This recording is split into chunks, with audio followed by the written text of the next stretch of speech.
Good morning. Good morning. Welcome to the service of the Unitarian Universalist Church of Amherst. We're so glad you have chosen to spend this time with us. We know you have many options and obligations, and we are grateful to have you here. My name is Doug Stroud, and I will be your worship associate today. In addition to serving in this capacity, I am also a worship weaver, which means I make the chapel ready for our time together. Hello. Hello? Okay. For those gathered in the chapel, please place your phones on airplane mode or turn them off completely to ensure that our online community is able to participate without disruption. We also have assistive hearing devices at the usher station at the back of the chapel. If for some reason the device doesn't work, please put it in the basket near the usher station and take another one. We have plenty. Also, if you're feeling chilly, please get up at any time in the service and borrow one of the cozy blankets in the big basket on the stairs to the atrium at the back of the chapel. We are not overly formal here. It's okay to get up and take care of yourself.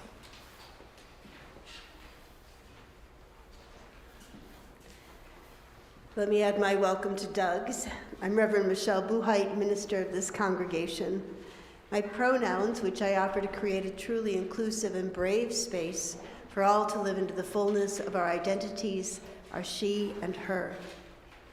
I call us into this sacred time with words from Martha Kirby Capo. As we enter this shared sacred space, let us renew both our commitment and our covenant. There are those among us who have endured a loss in the past week. May their hope be uplifted again in this community of faith. May they find renewed strength. There are those among us who have wrestled with questions that seem to have no answer this past week. May they find sanctuary in the community of faith. There are those among us who have cherished an unexpected joy in the past week. May their gladness be celebrated. As we commit to continue our free and responsible search for truth, may we covenant to honor the many paths that have led us to this community. Our gathering music this morning is taken from the UUA new virtual hymnal, Sing Out Love. The song is May Peace Reign Over Us. Heavens. Well, may peace prevail as well. Perhaps I just needed to say that today. The lyrics will be projected up front. We're going to sing the whole song through twice because it's ever so short. So I want us to do something, I don't know, maybe this is early morning calisthenics. So the first time through, just stay seated, and we'll use the song as sort of a meditative way to bring ourselves into the space. And then, in the brief, like 2-chord boom, boom, get ready for the next time, pop up and sing with energy. All right, so first time is where you are right now. Kind of dozy, seated. I see y'all. And then we'll spring into action on the second time through. Not the second verse, second time through. Don't worry, I will give you directions as we go. I promise.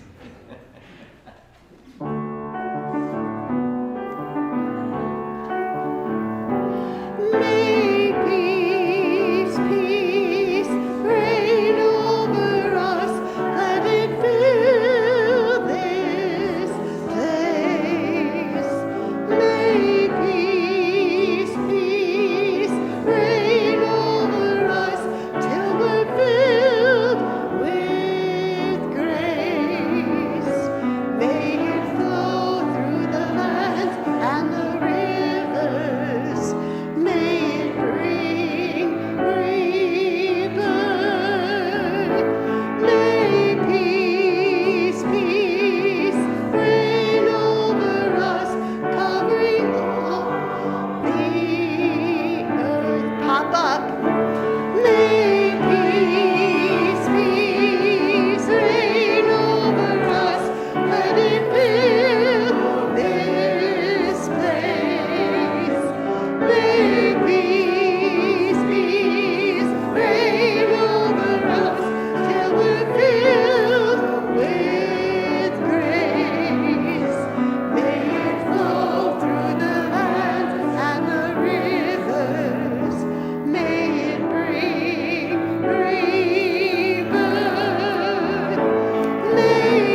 Y'all were amazing. Be seated.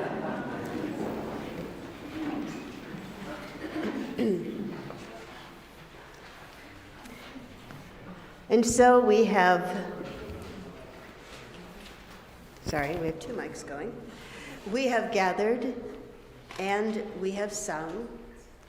And what we have just engaged in is the beginning of weaving ourselves together, making this place holy by our shared presence together. So we're going to continue this weaving. That word is going to find its woven way through the service.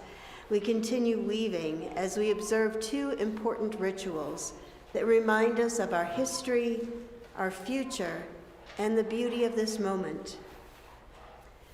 When we gather, we employ the elements of water and fire to create the sacred space where we can be fully present.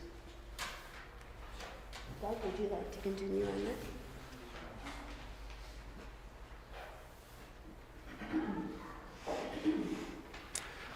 Each week, we offer a land acknowledgement to bring to our minds and hearts the indigenous people who once occupied this land where our church is built. And in that acknowledgement, we also make a promise, a covenant to establish relationships with local indigenous people who continue to struggle in a whitewashed world that too often dehumanizes them and refuses to acknowledge their sovereignty. So we offer this libation in gratitude as we honor the struggle of all people seeking justice and peace.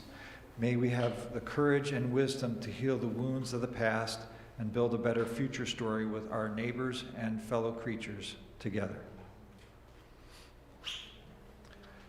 It is also our custom when we gather to light a chalice. The chalice is a cup or vessel that symbolizes Unitarian Universalism and the gathered community. The flame represents the spark that each one of us brings to represent the light of truth, the warmth of community, and the fire of our commitment to bring more compassion and justice to the world. Please join me in our chalice lighting words. We gather this hour as people of faith, with joys and sorrows, gifts and needs. We light this beacon of hope, sign of our quest for truth and meaning, in celebration of the life we share together. When we gather, we make time in the service to acknowledge the joys, concerns, and sorrows that each one of us bring to this time and place. We affirm that every single bit of who we are is worthy. We embody this by placing a shell or a stone on the table labyrinth, either one up front or there's a small one in the back. It's your invitation to bring your whole self, to put down what you need to put down. Perhaps you're thinking of a loved one. Perhaps you are holding in your heart the recent shootings in our country and again in Australia. There is a lot to carry. And how can one tiny stone hold it all? But for an hour, and maybe more, we can rest as we set this down. I invite you to come forward as the music plays.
that the sacred moments that we create together are just as important to y'all as they were to my family.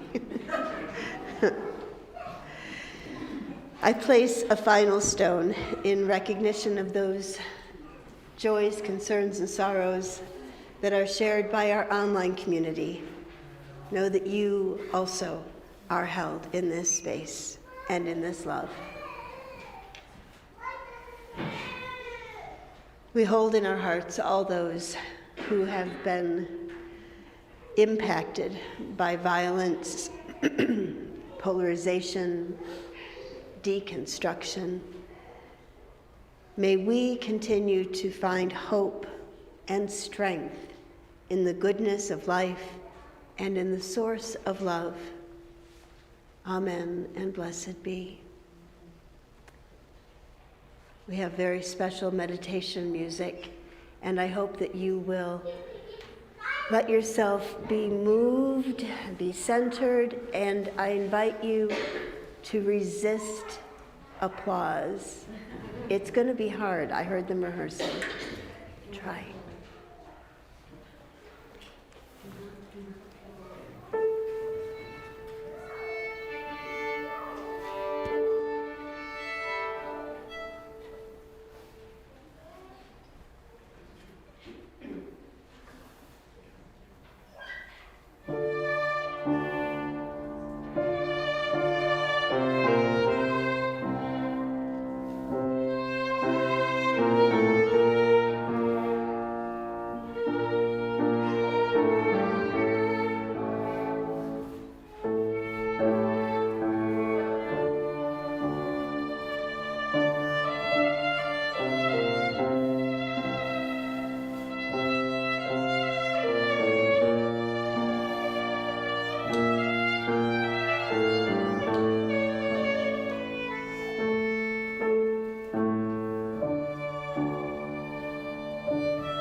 I know, it's irresistible, right?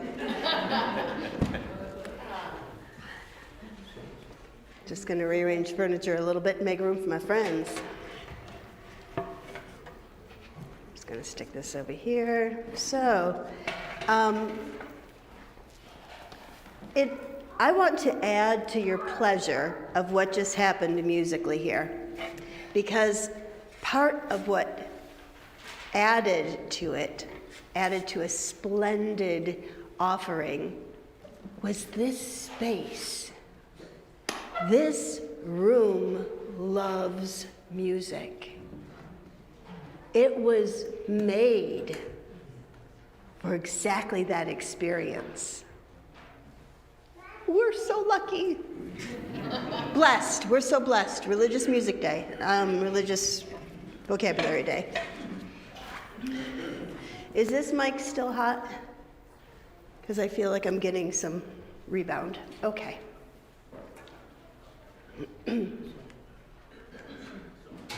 Oh, look. It's Wonderbox time. Oh, careful. Can you fix that rug? Can you make it smooth again? Thanks. Now our friends won't hurt themselves. All right. Hey, Cease, we're over here, okay? You want to come over here? I don't want you to miss a thing. Hello, friends. I am so glad to see you. Hi, sweetie pie. I have a different Wonderbox today.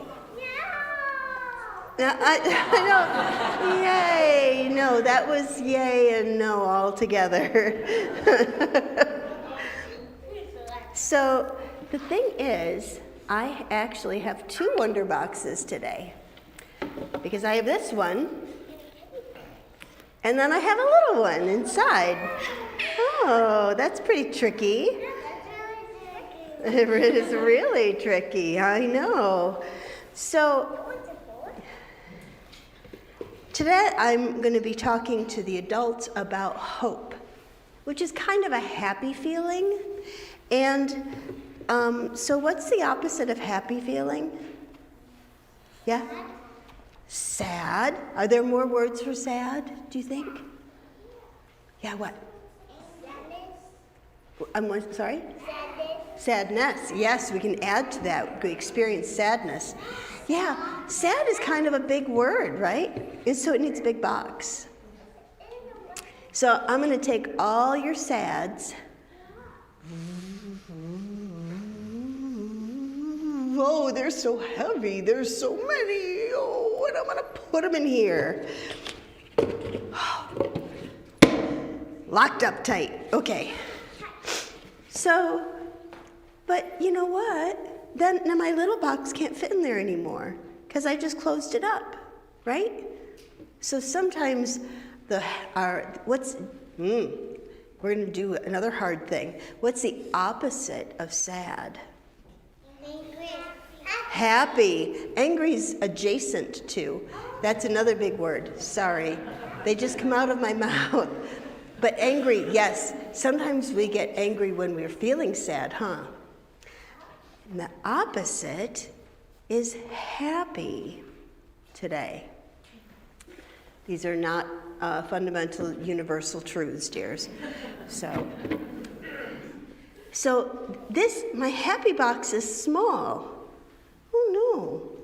But it's my hope box. So hope, we can hope to have pancakes for breakfast. That's not the kind of hope I'm talking about. It's the hope that things are going to be okay and that I will be loved and cared for. So I have my little hope box that I'm going to put in to my sort of sad box, and the hope is going to ease out and make some of that sad, you want to see that again? Make that sad a little bit easier to bear. Oh, wait a minute, there's something in my little hope box. What? Oh my goodness, what a surprise. It's a treasure map. Do you want to hold on to the treasure map? Okay, you'd be in charge, okay? You're welcome. Thank you for the thank you. So sometimes even when we can't find our box of hope, we can follow our treasure map of being and finding happiness, and that will help us find our hope. And no one's listening anymore. That's fine. The end. Let's sing our children to their activities.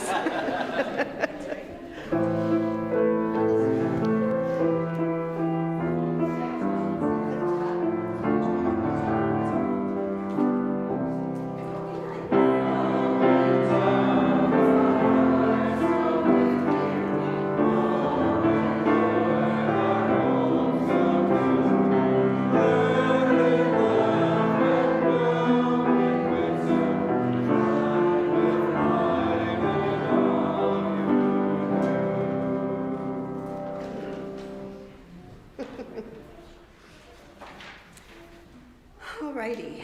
So I'm going to invite you to join me in a shared reading. It can be found in the hymnal, the back of the hymnal where the readings are, number 654, but the words are also going to be up front.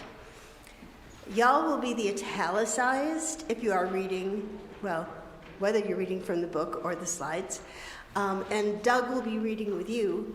I will be reading as one to your all. Yes? Yes.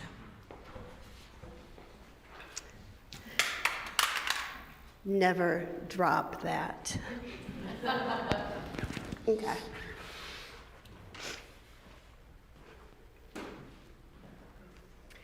Deep in ourselves resides the religious impulse. Out of the passions of our clay it rises.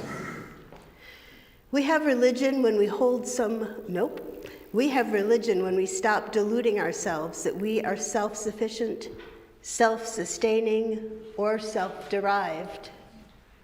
We have religion when we hold some hope beyond the present, some self-respect beyond our failures.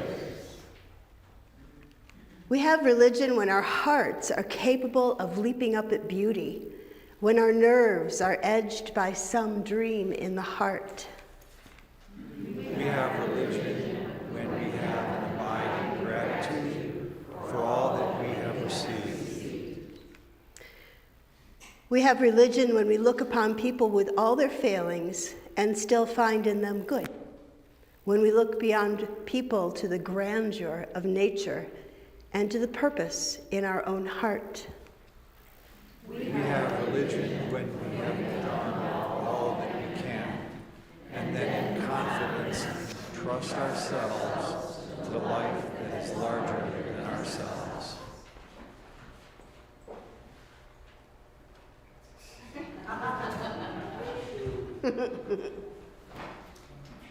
Was that reading hard for you? I mean, did you come to Unitarian Universalism to escape all that religion stuff? I might have some bad news for you. Unitarian Universalism is a religion. It's just maybe a different kind of religion than you're used to. Helverson's reading that we just took part in is an invitation to shift our gaze and to think about things a little differently. It's all about perspective. It is so easy to fall into the trap that there is only one way to perceive something. And yet when we take a familiar place, on the screen is the Emerson room where we gather for food and fellowship, and if we can reimagine it as a dynamic collection of colors and shapes through this kaleidoscope vision, windows suddenly appear like jewels, and we open our hearts and minds to different ways of experiencing the world. So what if we did that with people, with ideas? Nothing is static. What if we substitute some different words for religion? How about faith, which I acknowledge can be tricky all by itself? So then we have faith when we stop deluding ourselves that we are self-sustained, self-sufficient, or self-derived. That tracks. We have faith when we look upon people with all their failings and still find in them good. I like that one. So let's try peace. We have peace when our hearts are capable of leaping up at beauty. We have peace when we have an abiding gratitude for all that we have received.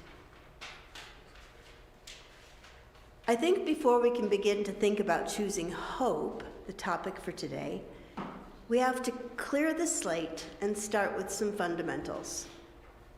Hope, like faith and peace, is contained in a category of ideas that are central to many religions.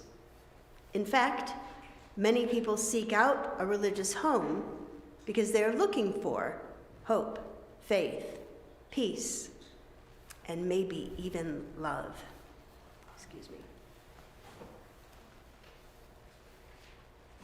If you haven't had your flu shot yet, please do. I have. This is not the flu. Don't want to make you nervous. If you're feeling itchy about the repetitive use of the word religion in that reading, it might not mean what you think it means.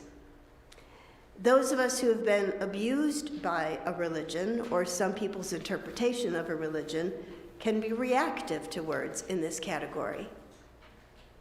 Religion comes from the Latin religare, which means to bind together. We get to decide what we are bound to. You can consider religion a path to bind you to the divine. Or maybe religion helps you to bind yourself to what I like to call deep self. And of course, a religion that has love at the center can also bind or weave you to others who share the same values. So this has been a bit of a side journey, but an important one as we continue into the notion of choosing hope.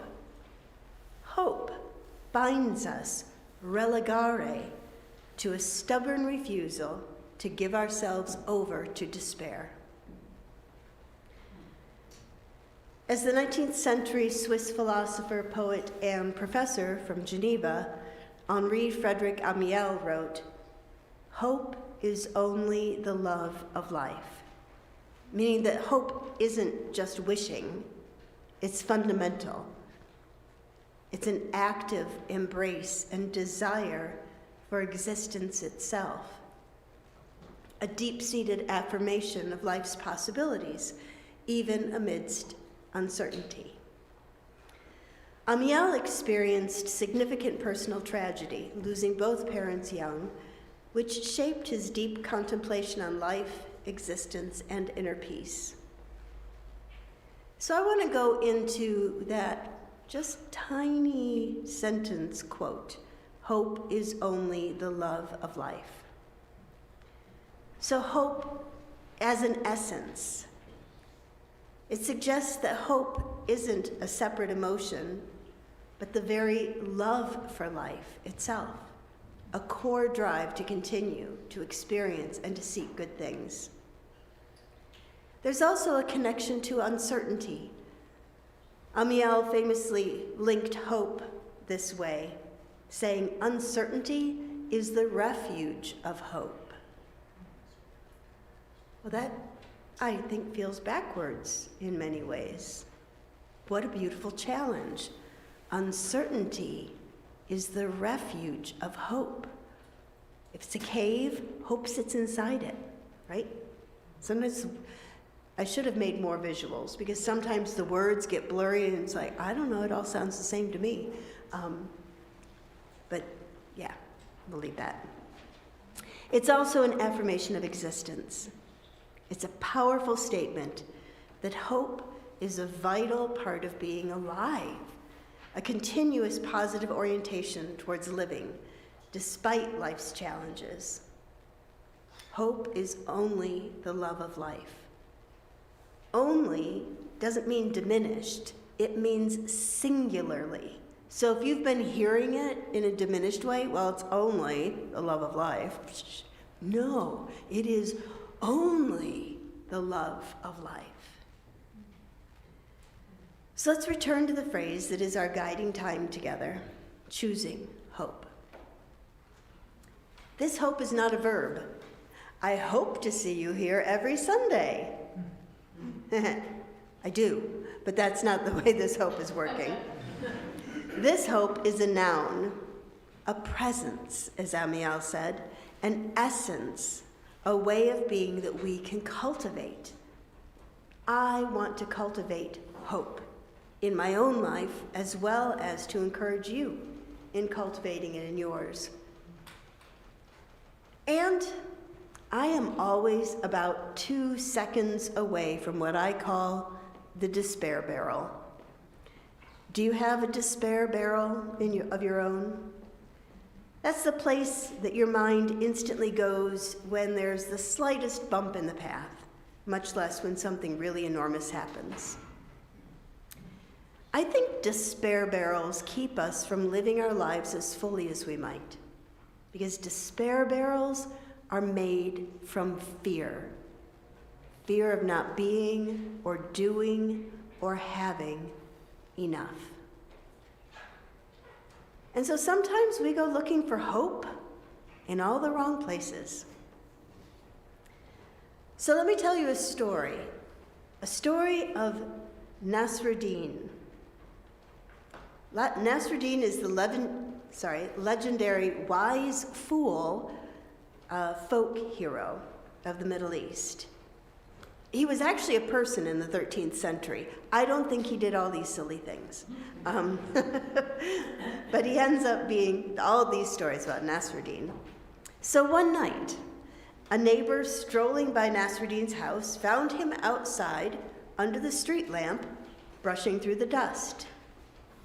"Have you lost something, my friend?" he asked. Nasruddin explained that he had lost his key and asked the neighbor to help him find it. After some minutes of searching and turning up nothing, the neighbor asked him, "Are you sure you lost the key here?" "No, I did not lose it here. I lost it inside the house," Nasruddin explained. "If you lost the key in the house, Nasruddin, why are you searching for it out here?" "Well, there's more light here, of course," he replied.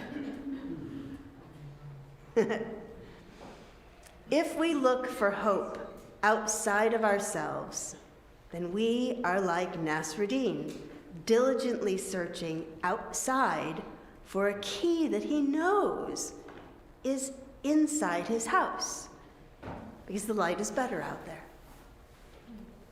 I wonder how that happens in our own lives. You know, I did see a few guilty looks, like when the punchline came, it was like, oh. So I know that I'm not alone in this, that sometimes I look for hope in all the wrong places. You know, maybe that's why I hear people say that hope is elusive, that it's hard to find and even harder to pin down.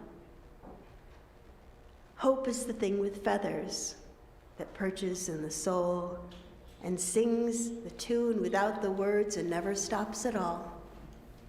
And sweetest in the gale is heard, and sore must be the storm that could abash the little bird that kept so many warm.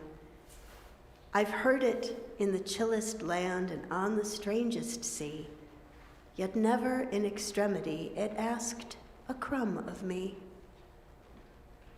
Emily Dickinson, who was not a Unitarian, but we keep trying to make her one. Hope may be free, but it is not on demand. Hope is cultivated. Today's theme of choosing hope was born out of Soul Matters, a living resource by and for Unitarian Universalists to engage with ideas that weave us together as a faith community. Religare. One of the exercises in this month's theme packet particularly captured my imagination as a way to share our hopefulness with each other. Inspired by Tibetan prayer flags and out of concern for our culture's heightened levels of anxiety and isolation, artist Candy Chang and writer James A. Reeves worked with the Rubin Museum of Art in Brooklyn to create a participatory art project they called A Monument for the Anxious and Hopeful. The project involved museum visitors filling out blank cards with their hopes and anxieties and then hanging them up on a public wall. Their goal in creating this project was to increase people's sense of hopefulness and break down their sense of isolation. And they succeeded. Participants, as well as those who viewed the exhibit later, reported that reading others' anxieties lowered theirs by making them feel like they weren't alone in their worries. Further, reading other people's hopes restored their sense of the world's giftedness and goodness. We're going to share just a few of them with you.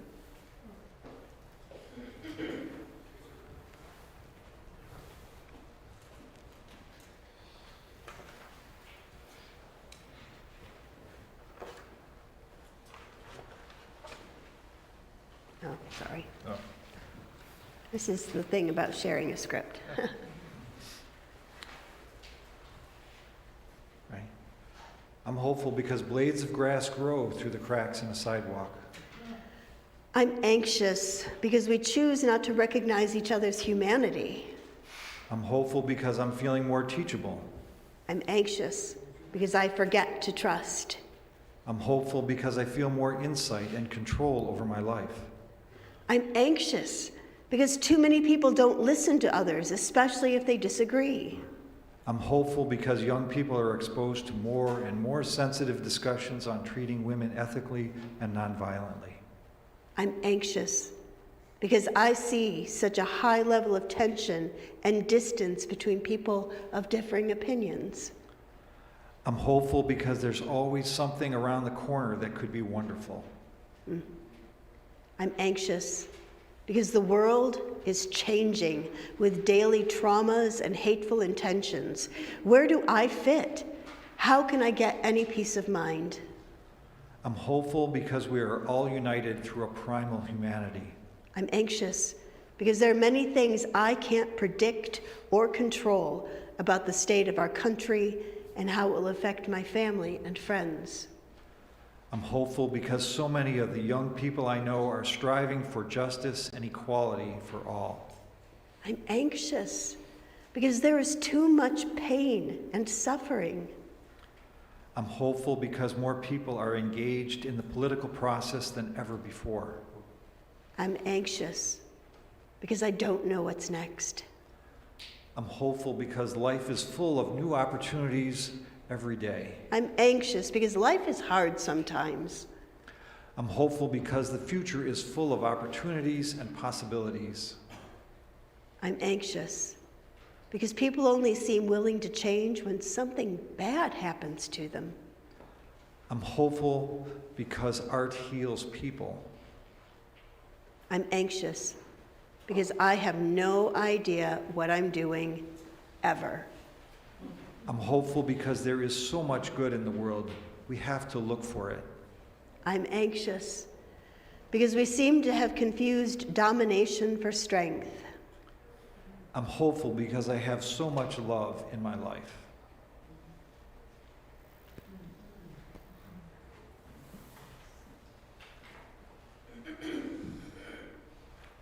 We have hope when we stop deluding ourselves that we are self-sufficient, self-sustaining, or self-derived. We have hope when we see beyond the present some self-respect beyond our failures. We have hope when our hearts are capable of leaping up at beauty, when our nerves are edged by some dream in the heart. We have hope when we have an abiding gratitude for all that we have received. We have hope when we look upon people with all their failings and still find in them good. When we look beyond people to the grandeur in nature and to the purpose in our own heart. We have hope when we have done all that we can and then in confidence entrust ourselves to the life that is larger than ourselves. We have hope and joy and peace and love when we participate in weaving the great tapestry of our lives in the context of community. May we never forget that we have the capacity to choose hope.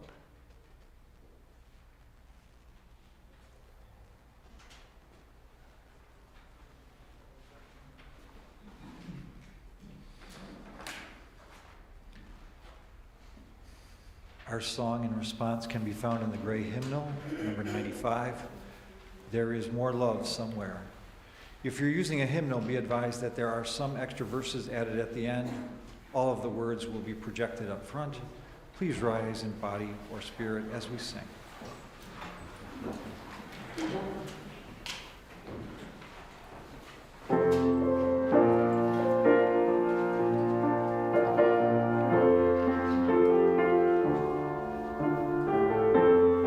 You're allowed to move. There is more love somewhere. There is more love somewhere. I'm gonna keep on till I find it. There is more love somewhere. There is more hope somewhere. There is more hope somewhere. I'm gonna keep on till I find it. There is more hope somewhere. There is more peace somewhere. There is more peace somewhere. I'm gonna keep on till I find it. There is more peace somewhere. There is more joy somewhere. There is more joy somewhere.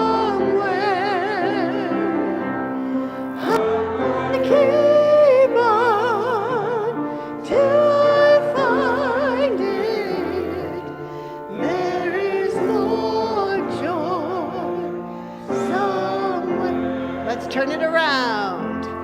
There is more peace right here. There is more peace right here. I'm gonna keep on till I find it. There is more peace right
may be seated.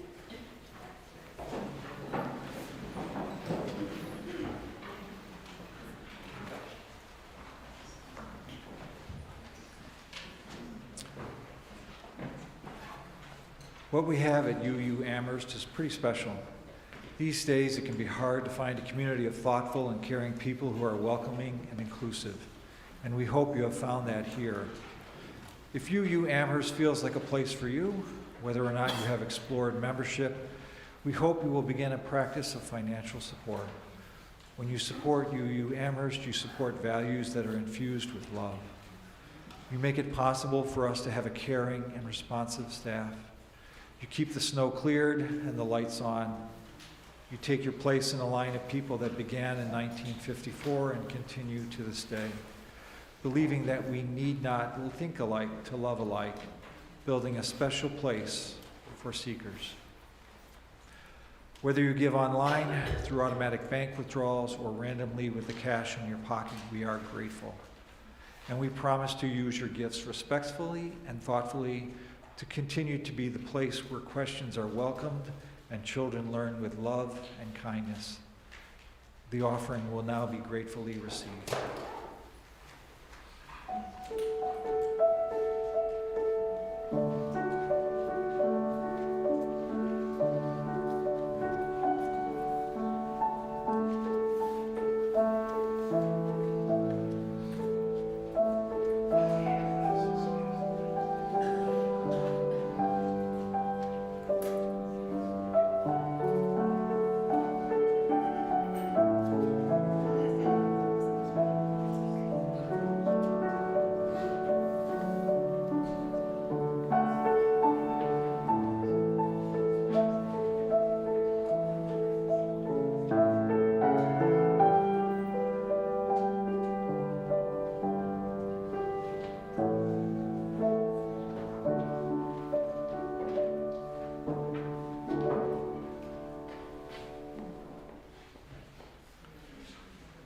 We begin our service with the lighting of our chalice, and now we extinguish the chalice, not to quench the flame, but to return it to individual hearts, strengthened by this time spent together, so that we can share our light in the world.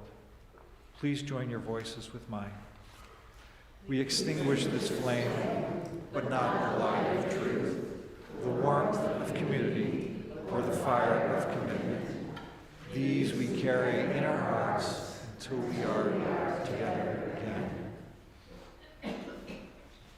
As our service draws to an end, our service to the world is ready to begin. You'll find many opportunities for growth and service in your order of service and on our website. Today at noon, there will be a volunteer opportunity session in the Murray Meeting Room, which is located in the Administrative and Faith Development Wing just off the lobby. If you've been wondering how you might get involved in a service capacity at UU Amherst, you'll want to attend. If you're interested but unable to attend, let Reverend Michelle or our Director of Faith Development, Katie, know and they'll connect you. Again, that's today at noon in the Murray Room. Please note that at this time in your order of service for the Green Justice Team meeting on Tuesday is incorrect. That meeting is at 1 p.m. This week was a very full one at UU Amherst. Please rise if you were involved in or attended the Blue Holiday Vespers, the Kids' Toy and Clothing Exchange, and or the Dare to Repair workshop with the folks from the Tool Library. A special shout out to Diane Tucker, who was captain of Moving Furniture and All the Things. Thanks to all who helped and participated in the often invisible ways that make congregation life so rich. And now, everyone, please rise in body or spirit as we sing our closing blessing. Don't forget to twinkle your eyes and share smiles with one another during the third verse. Remain standing afterward for the benediction.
We began the sermon with Henri Frédéric Amiel's assertion that hope is only the love of life.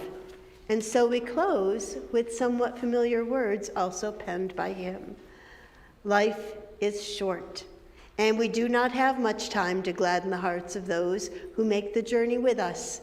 So be swift to love and make haste to be kind. Go in peace, make a difference.